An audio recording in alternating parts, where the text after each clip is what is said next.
18 de noviembre de 1975. En una habitación del Hospital La Paz, entre máquinas y tubos, un hombre se preparaba para despedirse de su familia, de sus seres queridos, de un país entero.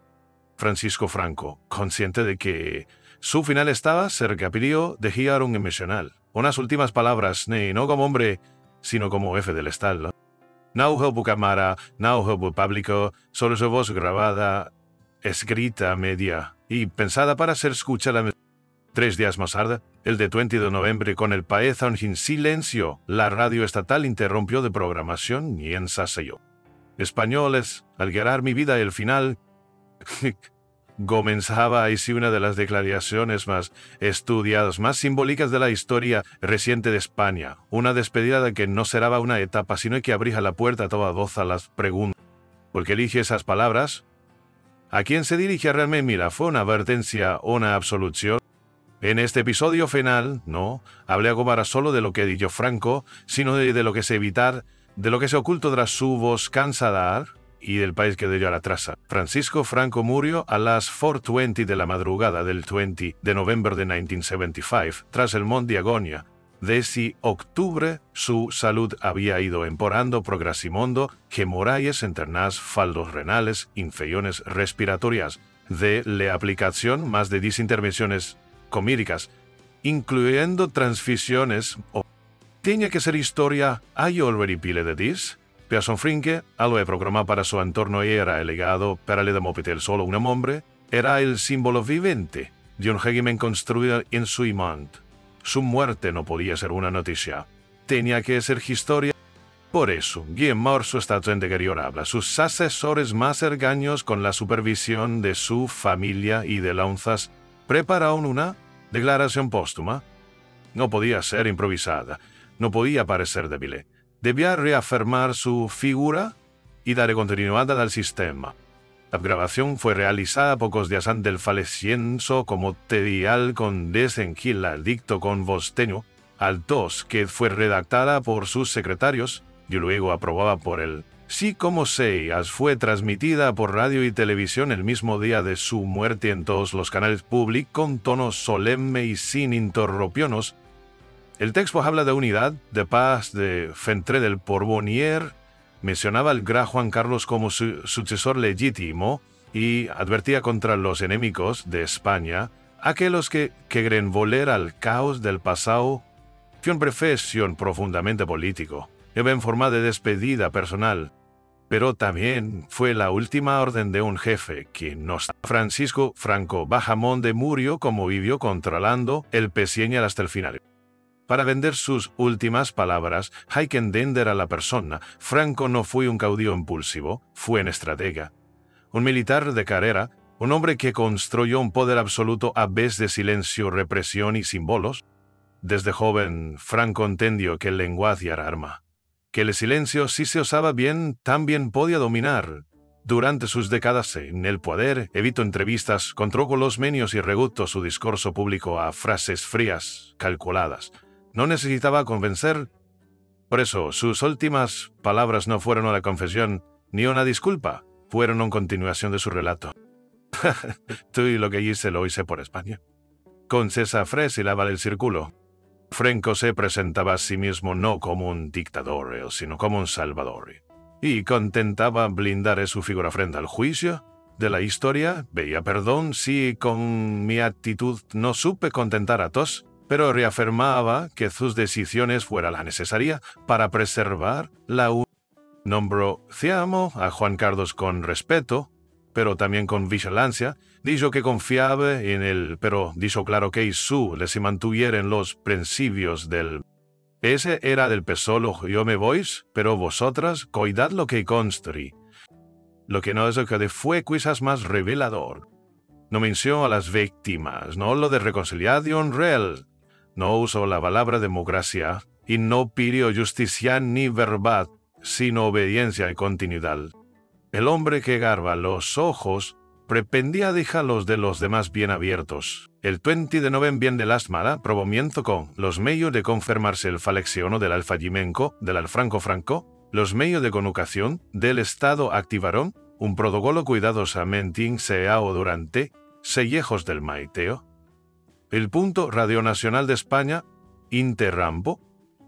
Radio es programación habitual. Una voz masculina. Sobre. Anuncio. Españoles salgará en mi vida el final, que ure mueres un pezón esperanza y quizá paz. La voz era ten completo. La voz era ten completo de lo diario en directo. Era una grabación, tal y explico con Don Ni como aviación realizada. Con no se monía como había sido realizada. Tampoco se mostración imágenes de la grabación, solo se emitió el audio completo, de producción a Madriño ponoviendo 4 minutos, aboñada en televisión, polito verada, un retreto del dictador, un fondo negro. El texto y era claro, comenzaba con una despedida emotiva, que comenció ni a la presión, la comprensión y el apoyo que siempre me habéis dado. Pero rápidamente pasaba un tono político. Os pido que mantengáis la unidad y la paz, no os dejáis arrastrar por las tentaciones de los enemigos de España. La declaración nombraba explícitamente al rey Juan Carlos, confirmándolo como su sucesor notoria, y le profea un respaldo directo. Confiad en él, es garantía segura de continuidad y estabilidad. Para muchos ese pasaje fue interpretado como una bendición, para otros como una advertencia. La frase más polémica, pues, cuidas, esta. Todo lo que hice por España. No pediría perdón, lo recornante Jorge Goro, no es autocrítica, simplemente se reafirmaba. Pero lo más llamativo fue lo que no hubo mención alguna a la guerra civil, no se nombró la represión, no hubo palabras para los exiliados, para las familias divididas, para los presos políticos. Era un mesenión que hablaba de unidad de herida.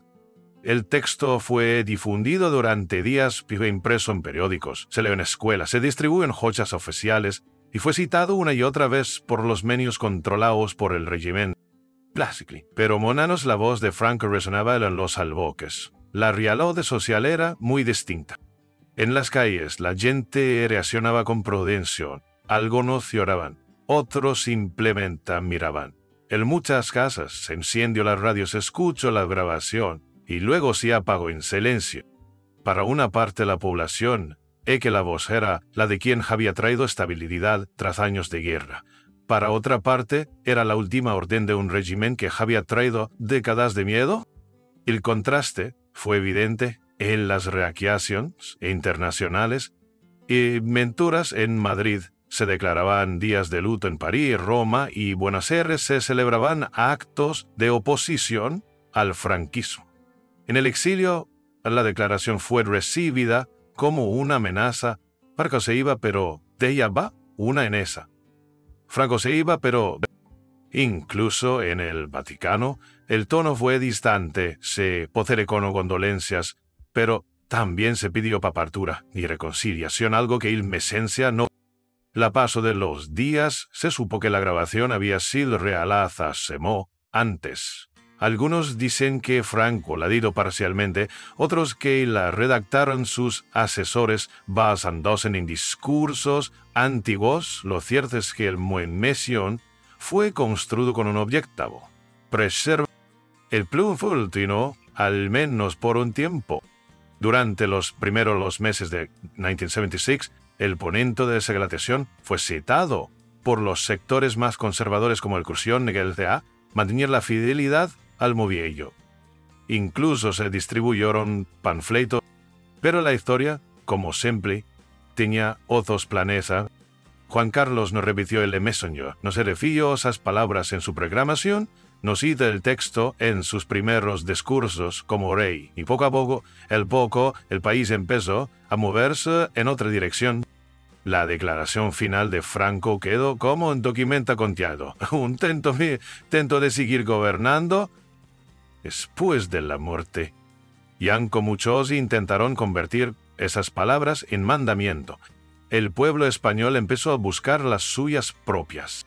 Porque lo que Franco no dio era lo que España estaba empezando a descubrir. Durante años, el almocea final de Franco fue presentado como su testamento político. Con el paso del tiempo comenzara a revelarse, se descubrió, por ejemplo, que la grabación no fue espontánea, fue cuidadosamente planeada por un grupo reducido de colaboradores del régimen, entre ellos el ministro de Información y Turismo, Alfredo Sánchez Vela, y los asesores de prensa del movimiento.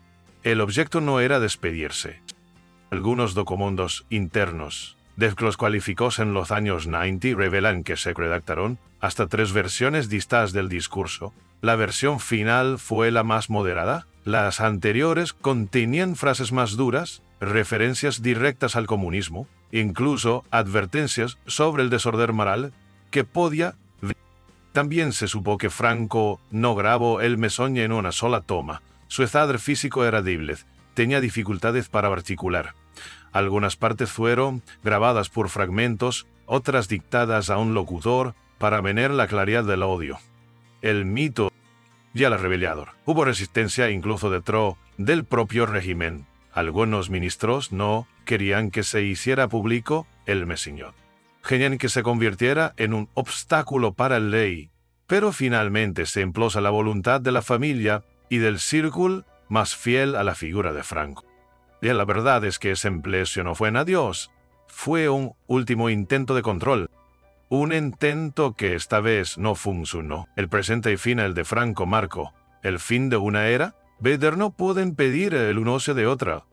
Durante los años de la transición, sus palabras siguieron siendo citadas por sectores nostálgicos. Algunos quisieron convertirlas en guía política, pero en la práctica, el país tomó otro rumbo.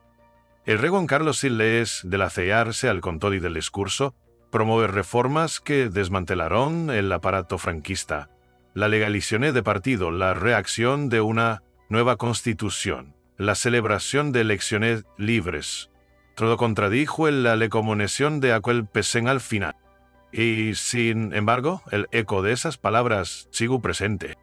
Para muchos españoles, el discurso final de Franco simbolizó la persistencia de una memoria impuesta. Durante años se evitó hablar de lo que no se dio ese mención, la represión, el miedo. No fue hasta décadas después que se empezó a recuperar la memoria colectiva, abrir fosas comunes a reconocer a las víctimas y entonces el mensaje en las víctimas ante hoy su valor no está en lo que intento proteger, sino en lo que no puedo aquí. ¿Por qué la historia no se detiene con un discurso, ni se congla en una grabación? Francisco Franco quiso desperse controlando el relato como lo oso dirante que si forte grababa y Madiveno logró lo que pretendía, no impidió el cambio, no frenó la libertad, no se le butero lo fue.